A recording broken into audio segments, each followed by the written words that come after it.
Cuando estudiamos el libro de Apocalipsis, vemos que su propósito principal es revelar a la iglesia la identidad, el propósito y la obra del Mesías. Y esto puede ser sorprendente porque, como creyentes, ¿no debería la iglesia ya conocerlo?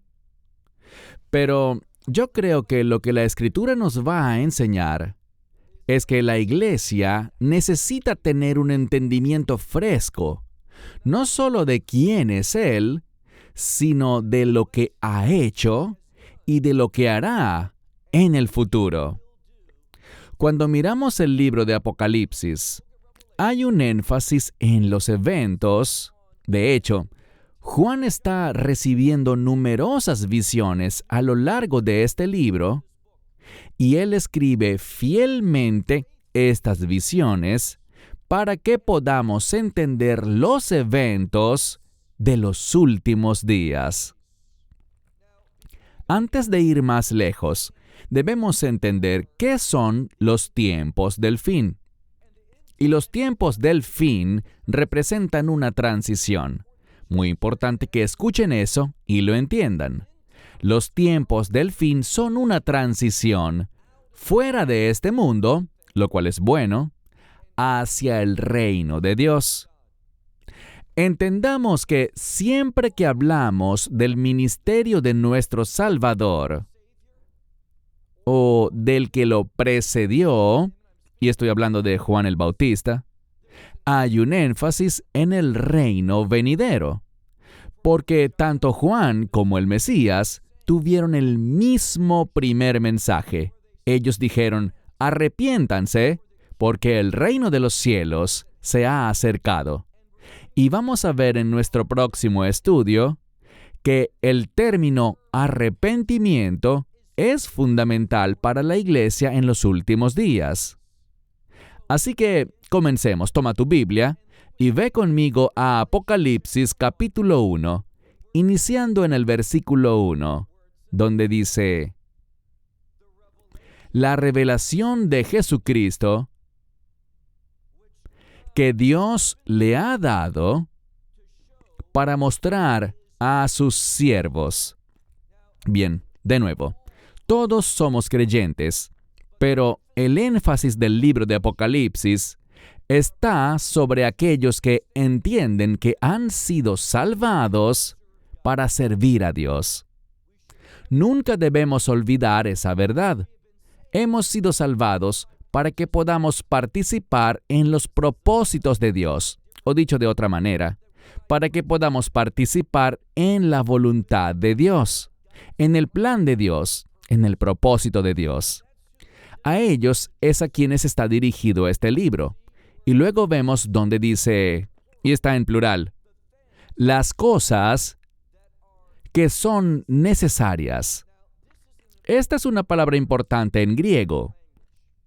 Habla de algo que tiene que suceder, cosas que deben tener lugar. Y vemos que estas cosas es necesario que sucedan y van a suceder. Y el énfasis está en esta palabra, rápidamente. La versión Reina Valera dice pronto. De hecho, muchas veces cuando aparece esta palabra, y la vemos en numerosas ocasiones en el libro de Apocalipsis, con frecuencia se traduce como pronto. Pero esa no es la forma más precisa de entender esta palabra. No significa que algo será pronto, sino que significa que cuando estas cosas comiencen a suceder, todas van a suceder muy rápidamente. Lo que debemos entender es esto. Si están esperando para prepararse, no tendrán el tiempo necesario. Las cosas van a cambiar rápidamente y si no están listos, si no están preparados, entonces fracasarán. Por eso, al mirar los evangelios, todos conocemos ese versículo que dice, cuando el Hijo del Hombre sea hecho venir, y hablaremos más sobre esa expresión más adelante, porque Muchas veces los traductores ignoran la voz pasiva. Allí no dice que Él viene, sino que algo causa que Él sea hecho venir. Y lo que veremos es que la razón de ser de la voz pasiva es enseñarnos algo que debemos saber. Estamos hablando del Hijo del Hombre. Y siempre que tenemos esa expresión, el Hijo del Hombre, es para que aprendamos por Él y a través de Él un ejemplo. Así que no es que Él viene, aunque sí viene, sino que bíblicamente Él es hecho venir o causado a venir. Esto es para mostrarnos su humildad, su sumisión y que Él es siempre obediente a su Padre. Así que es necesario que estas cosas pasen rápidamente y Él dio una señal para enviar a través de su mensajero, de su ángel, a su siervo Juan. Todos sabemos que Juan es el autor de este libro de Apocalipsis. Creo que eso es importante porque el nombre Juan tiene que ver con la gracia. Y antes de avanzar más, debemos entender algo sobre la gracia de Dios. Todos sabemos que por gracia somos salvos, pero la gracia tiene un propósito adicional. Esa misma gracia que nos salva, obra en nuestra vida para llevarnos a la voluntad de Dios. Así que la gracia salva, pero la gracia también obra para que seamos llevados a la voluntad de Dios. ¿Para qué? Para que podamos cumplir su voluntad. Leamos el verso 2.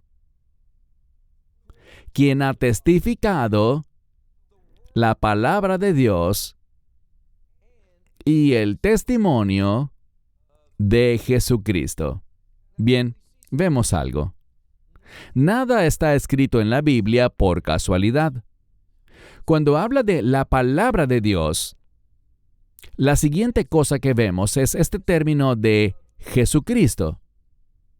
Lo que descubrimos es que lo que se está enseñando es que su testimonio está basado en la palabra de Dios. Y el término que se usa aquí para palabra habla de algo que es lógico, algo que representa la mente de Dios.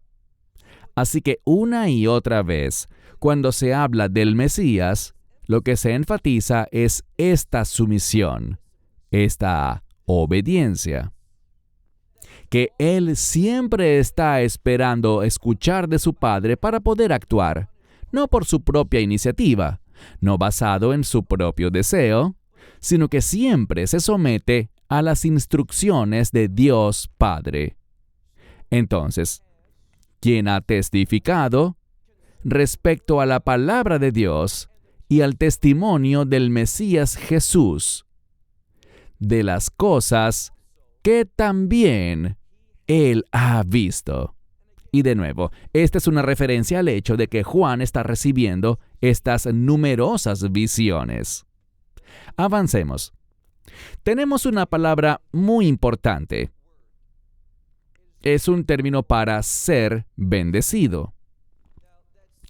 Esta misma palabra en el versículo 3 también puede hablar de felicidad. Lo que la palabra de Dios nos está enseñando es esto. Es solo cuando estamos experimentando las bendiciones de Dios que sus bendiciones traen gozo a nuestra vida. Así que, verso 3. Bienaventurado el que lee, y no solo lee, sino también oye las palabras de la profecía. Creo que es muy importante cuando vemos el libro de Apocalipsis que notemos que se trata de profecía, y la profecía tiene un propósito. Cuando leemos profecía, ella nos revela un deseo muy importante de Dios. ¿Cuál será? Nuestro arrepentimiento. Hay una conexión bíblica entre la profecía y el arrepentimiento. Y el arrepentimiento tiene dos aspectos.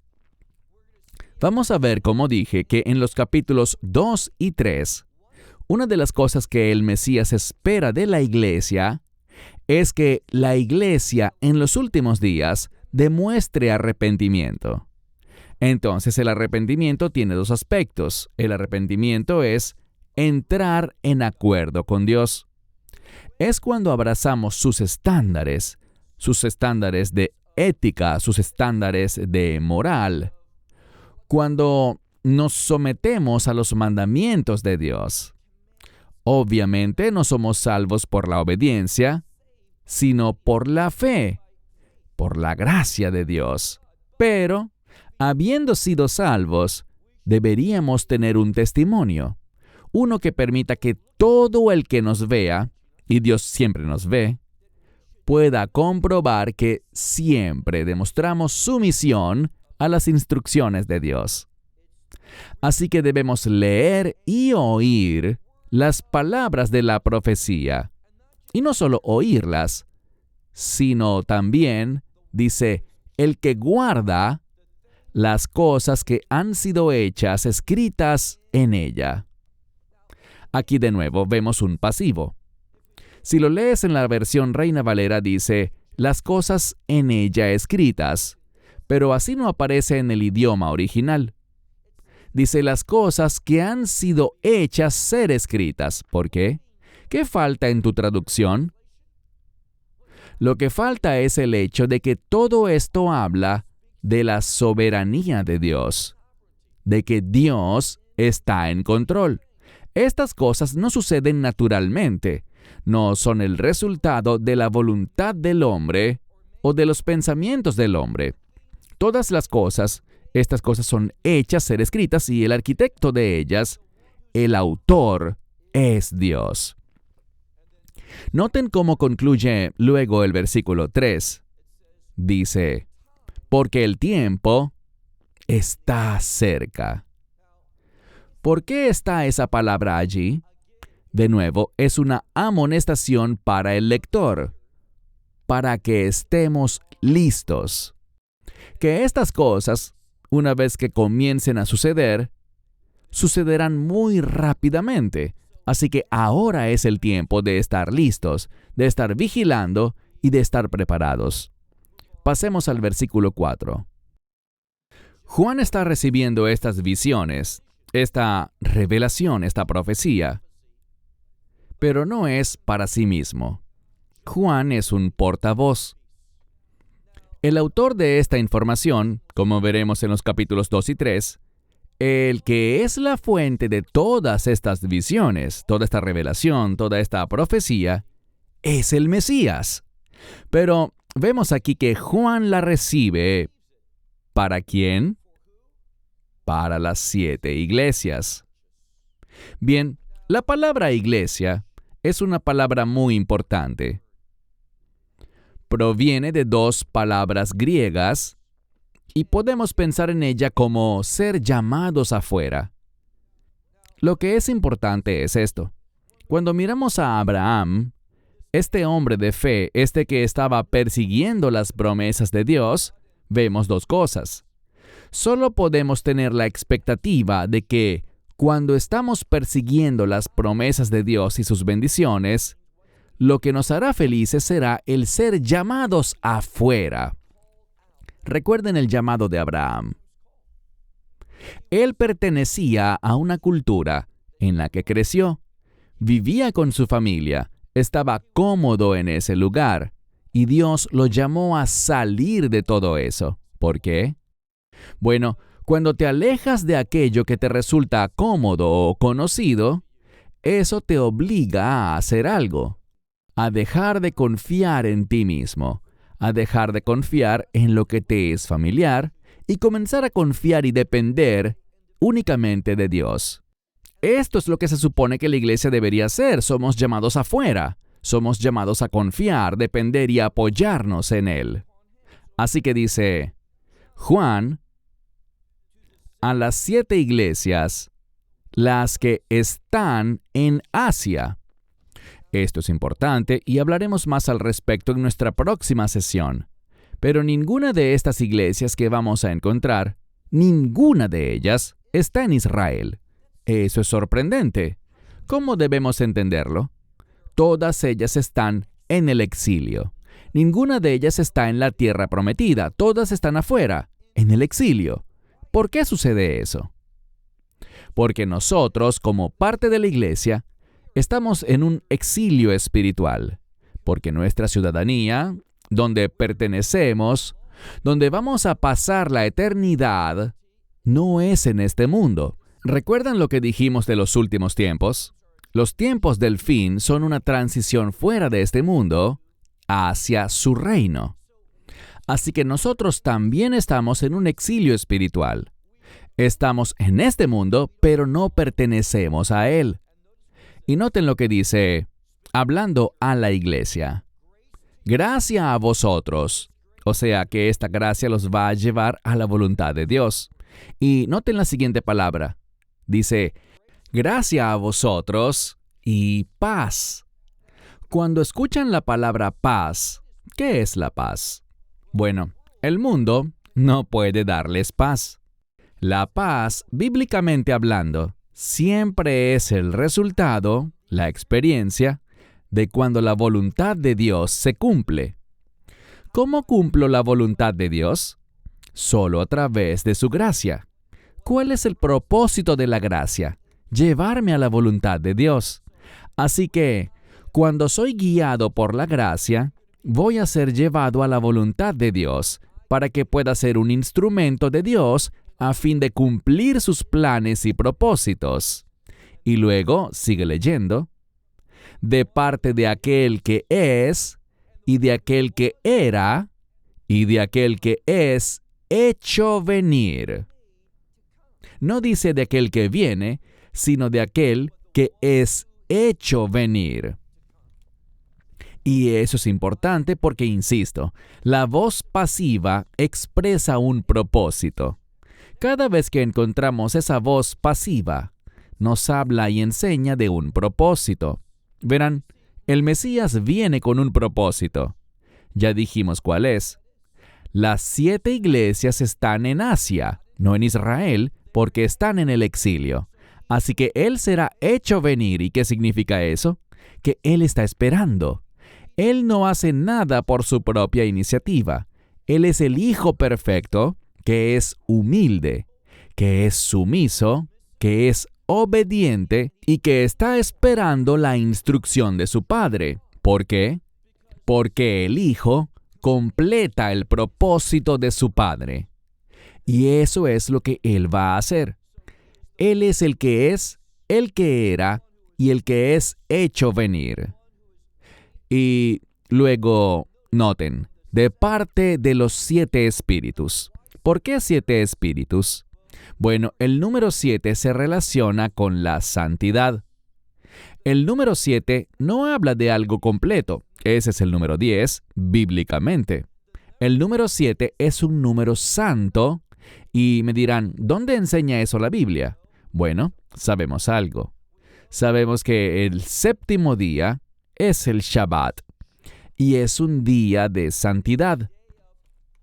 Algo importante, porque todos hemos oído la palabra santo, pero ¿qué significa vivir de una manera santa? El número 7 siempre habla de los propósitos de Dios, y eso es algo santo. Pero déjenme compartirles lo que no es santo. Lo que no es santo es tu voluntad, tus planes, tus deseos, tus anhelos. Oigo muchas veces a personas que hablan de algo muy popular hoy en día, y es el destino. El destino, por tu propia cuenta, el destino basado en tu propia imaginación, nunca jamás está conectado con los planes de Dios y sus propósitos. Nunca podrás conocer el propósito de Dios para tu vida en la carne, en lo natural. La única manera de conocer los propósitos de Dios para ti es que Dios te los revele. Aquí está la importancia de estos 7 espíritus que están, noten esto, que están delante de su trono. Hagamos una pausa un momento. Cuando lleguemos a nuestra última sesión de hoy, estaremos en el capítulo 4 del libro de Apocalipsis y vamos a ver algo. Una y otra vez en este cuarto capítulo, te asombrarás de cuántas veces aparece la palabra trono, no solo en el capítulo 4, sino a lo largo de todo el libro de Apocalipsis. Así que aprendamos una verdad bíblica sobre este libro del Apocalipsis. ¿De qué se trata? Bueno, enseña a sus siervos, eso es importante. No enseña a los que pertenecen al mundo, sino que enseña a los siervos de Cristo. Nos enseña aquellas cosas que deben suceder para que el trono de Dios, ¿dónde está el trono de Dios hoy? En el cielo. Pero no se quedará allí. Apocalipsis trata de estos acontecimientos que tienen que suceder para que el trono de Dios, que está en el cielo actualmente, se mueva y sea reubicado primero en Jerusalén, la Jerusalén de hoy en día. Aunque habrá una diferencia, porque la Jerusalén actual tiene muchos problemas espirituales. Pero la Jerusalén del reino milenial será una Jerusalén redimida. Y el Señor de esa ciudad, o dicho de otro modo, el rey de esa ciudad será el Mesías. ¿Y cómo gobernará el Mesías sobre el reino milenial durante esos 1000 años? Bueno, Isaías lo revela cuando dice: Ki mitzion tetzei Torah, que significa y la ley saldrá de Sión. Bien, la ley, no somos salvos por la ley, ¿correcto? Somos salvos por gracia, por medio de la fe. Entonces, ¿qué nos enseña la ley? Bueno, cuando estudio la ley, eso no me hace justo, no me salva.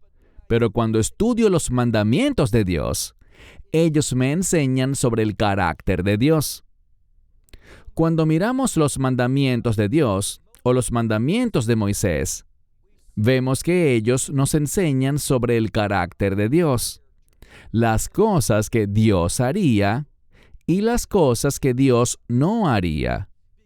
Como somos sus hijos, aquello que Dios haría deberíamos hacerlo nosotros, y aquello que los hijos de Dios no deben hacer, pues no debemos hacerlo, porque somos llamados a representar el carácter de Dios en este mundo. Somos llamados a ser como Él. Por lo tanto, ese pasaje de la Escritura donde dice en Génesis capítulo 1, versículo 27, que fuimos creados a la imagen de Dios, no significa que nos parezcamos a Dios, sino que esa palabra imagen es un reflejo. Es la palabra hebrea selem. Es un reflejo, así que somos llamados a reflejar el carácter de Dios. Se supone que debemos someternos a los estándares de Dios. Así que leemos aquí: delante de su trono, pasemos ahora al verso 5, y de parte de Jesucristo, el testigo fiel. Y por cierto, la palabra testigo también puede significar mártir en griego. Él fue martirizado, Él entregó su vida para que pudiéramos experimentar la vida eterna. Él es el testigo fiel o el mártir fiel, y luego dice: al primogénito de los muertos. Esa es una buena noticia porque Él nos muestra el camino. Como Él es el primogénito, y por cierto, este concepto de primogénito está ligado a la resurrección. Compartí la última vez que estuve aquí en torno a las festividades bíblicas, los días señalados del Señor. Y debemos entender que el día de la resurrección se encuentra en el libro de Levítico, capítulo 23. Algo sucedía ese día de la resurrección, y me refiero a que las personas iban a sus campos y seleccionaban lo que se conoce como las primicias.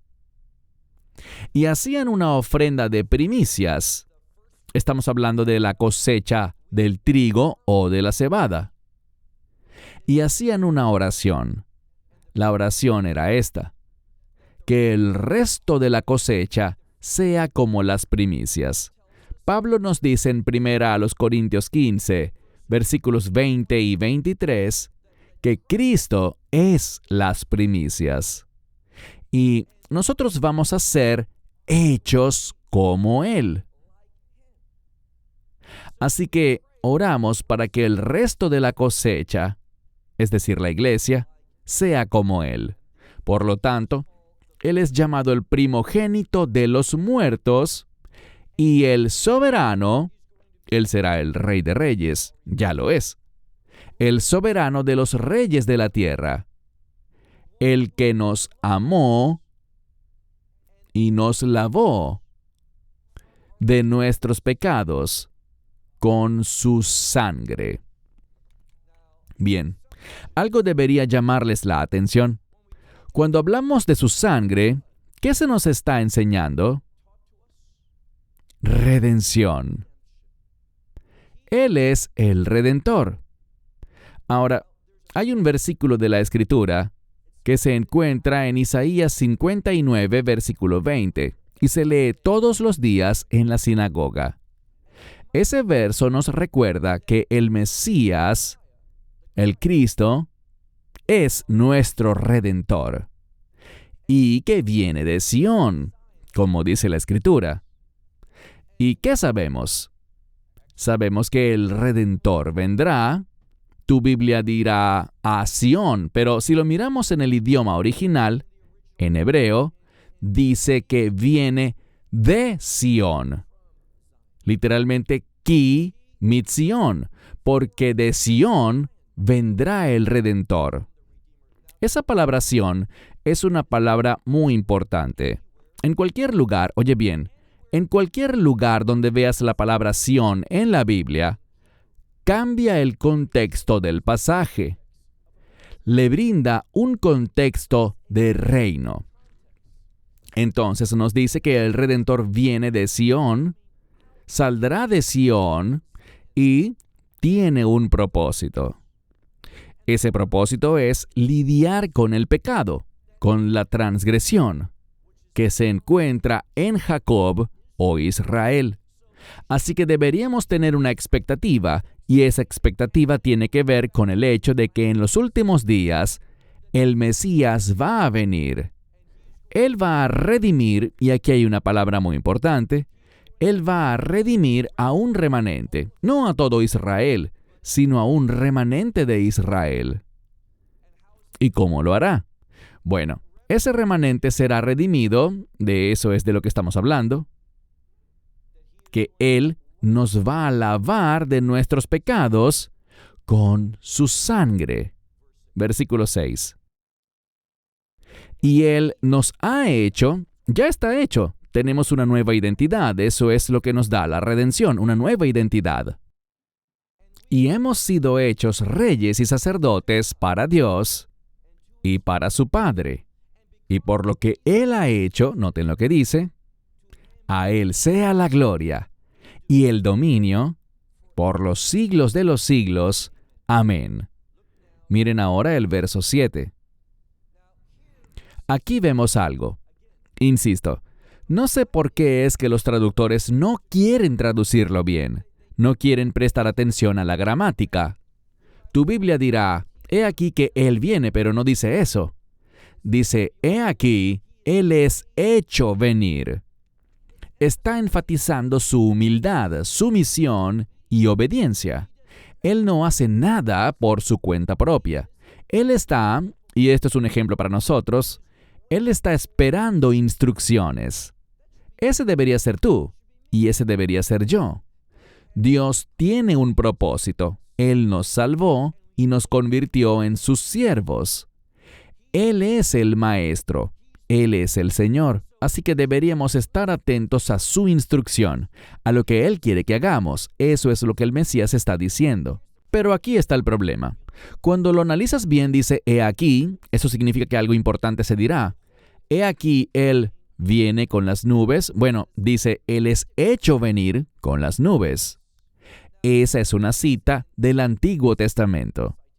Se encuentra en el libro de Daniel, capítulo 7, creo que en el versículo 13. Y esto es lo importante. Verán, cuando leemos esto en la mayoría de las traducciones, simplemente pensamos o enfatizamos que Él viene en las nubes. Pero lo que dice aquí en la Escritura es que Él es hecho venir ante ¿quién? Bueno, a este se le llama el anciano de días. ¿Quién es el anciano de días? Dios el Padre. ¿Y qué va a pasar? Vamos a ver una transición muy importante. ¿Cuál será? Bueno, Él va a heredar. Dice la Biblia que Él heredará la gloria, Él heredará el honor, para que todos los pueblos, y aquí es donde se pone más interesante, todos los pueblos harán algo. Si esto fuera hebreo, tendríamos la palabra la'avod, que significa servir. Pero esa misma palabra para servir, avodá, podría ser la misma palabra para adorar.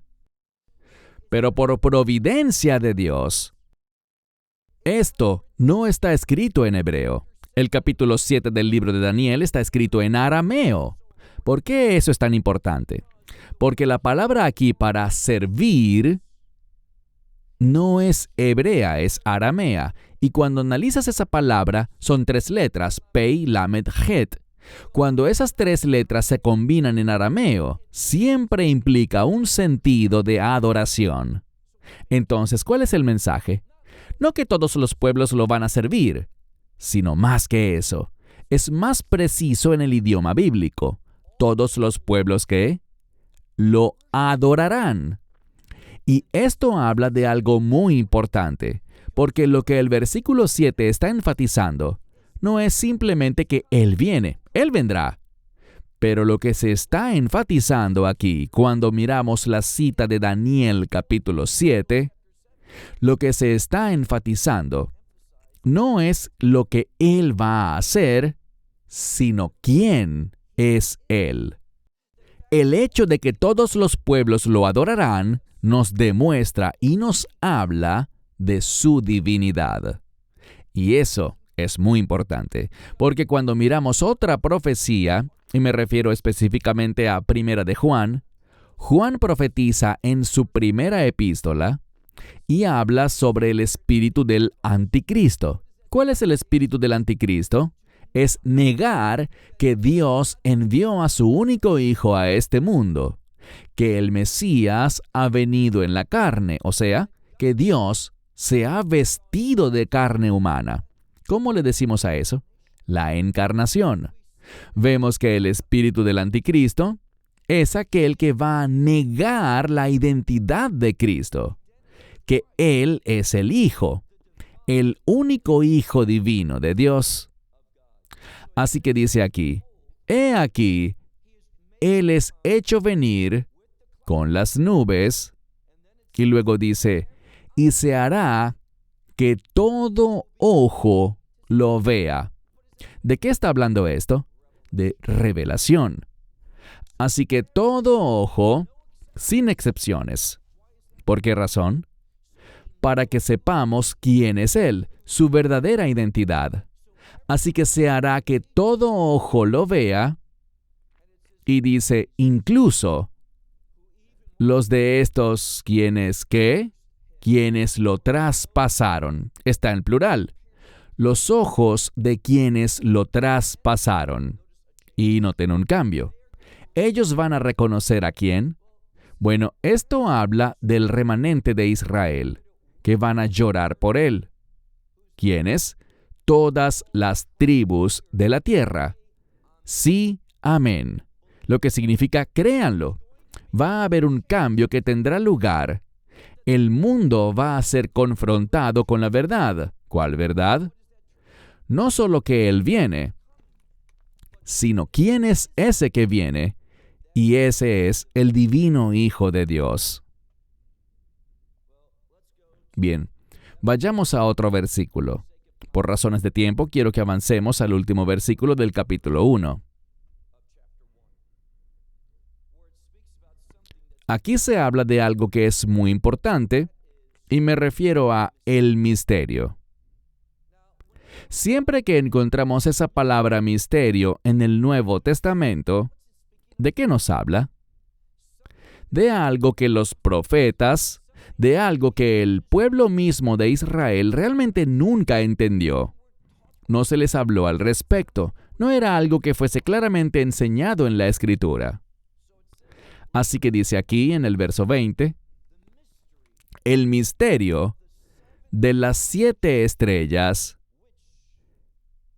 que tú viste.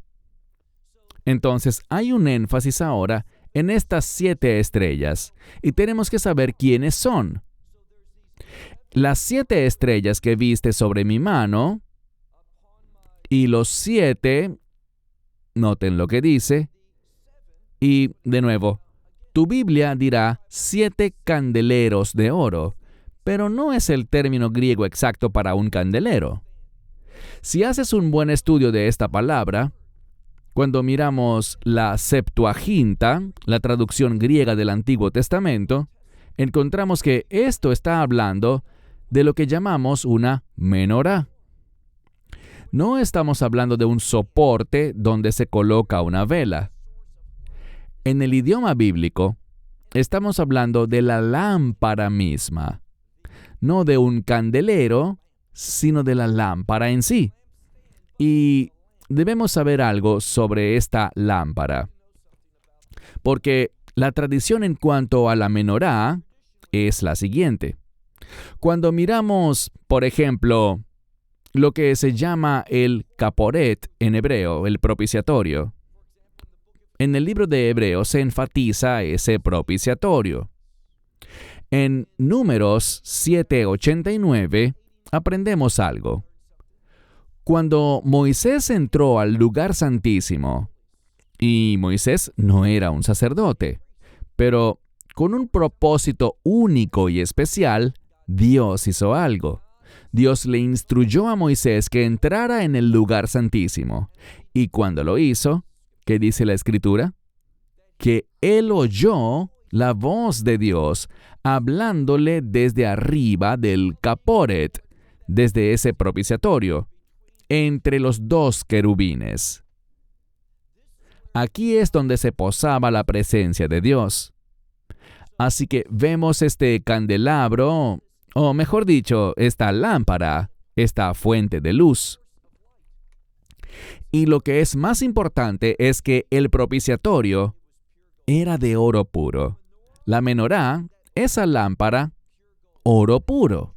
Y esta es la tradición. Cuando las personas veían la luz de la menorá, era algo milagroso. Hay testimonios de que donde quiera que estuvieras en Jerusalén, podías ver la luz de la menorá. Y la luz de la menorá le recordaba al pueblo la presencia de Dios. Esto es lo que se está enseñando aquí en el verso 20. Leemos. Y las 7 lámparas de oro, las 7 estrellas, ¿son qué? Mensajeros a las 7 iglesias. Y las 7 lámparas que viste, ¿son qué? Las 7 iglesias. Vemos algo. Una y otra vez, ¿qué número se está repitiendo? El número 7. ¿De qué habla el 7? De propósito. Así que una y otra vez se supone que debemos vivir, debemos demostrar nuestra fidelidad, manifestando, tal como lo hacía la lámpara, la menorá, Cuando ven la luz de la menorá, ¿en quién deberían pensar? En Dios.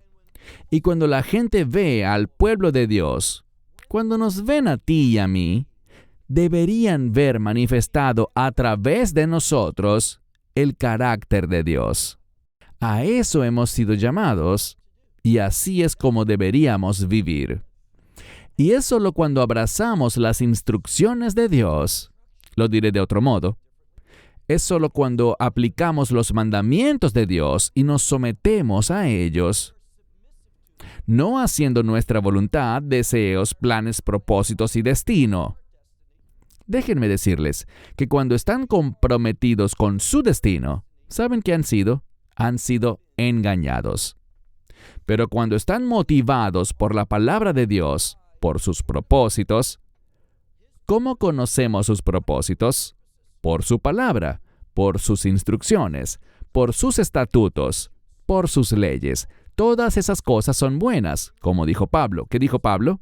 Él dijo en cuanto a la ley, que es santa, es justa y es buena. ¿Qué significa eso? La palabra bueno, buena o bien se relaciona siempre con la voluntad de Dios. La única manera en que podemos saber lo que Dios quiere que hagamos es cuando nos colocamos, y el Mesías es ejemplo de esto, cuando nos colocamos bajo su autoridad. Para ir concluyendo, diré lo siguiente. Si son lo suficientemente sabios, lo diré de otro modo. Si son lo suficientemente humildes como para reconocer su autoridad sobre su vida, jamás se arrepentirán. Nadie que se somete se ha arrepentido jamás de someterse a las instrucciones de Dios. Esa sumisión se convierte en una fuente de gozo, en una fuente de felicidad. A través de esa sumisión, están invitando su paz, esa paz que sobrepasa todo entendimiento, a llenar su vida. Y cuando esa paz que sobrepasa todo entendimiento llena tu vida, tendrás confianza. Y tendrás otra cosa que dice Pablo, y eso es que estarás contento. Este es el secreto para estar contentos en cualquier circunstancia. No es algo que suceda naturalmente, ni tampoco en la carne. Solo ocurre cuando te sometes a sus propósitos y planes. O, simplemente resumiendo, solo sucede cuando te sometes a la voluntad de Dios. De nuevo, mi voluntad no es buena. La voluntad de Dios es santa y justa. Su voluntad siempre me posiciona para que pueda ser usado por Él para manifestar su carácter en mi vida y a través de mi vida. ¿Por qué? Bueno, ¿qué dice la Escritura? Que deberíamos estar listos para toda buena obra. Y que la gente pueda ver nuestras buenas obras y hacer ¿qué? Glorificar al Padre que está en los cielos. A eso hemos sido llamados. Nunca lo podremos hacer en nuestras propias fuerzas. Nunca podremos hacerlo en nuestro propio intelecto. Es solo cuando aprendemos algo, y es cuando aprendemos a remover esta mente y reemplazar nuestra mente con la mente de Cristo. Es solo cuando estamos persiguiendo la verdad de las Escrituras. Entonces, y solo entonces, tendremos esa mente de Cristo, donde seremos usados por Dios. Manifestaremos el poder de Dios, su autoridad y su presencia en nuestra vida. Y seremos instrumentos que hagan que otras personas lo glorifiquen, que lo adoren y que se den cuenta de quién es Él y de lo que Él ha hecho, al demostrar su amor perfecto por cada uno de nosotros, al enviar a su Hijo a este mundo.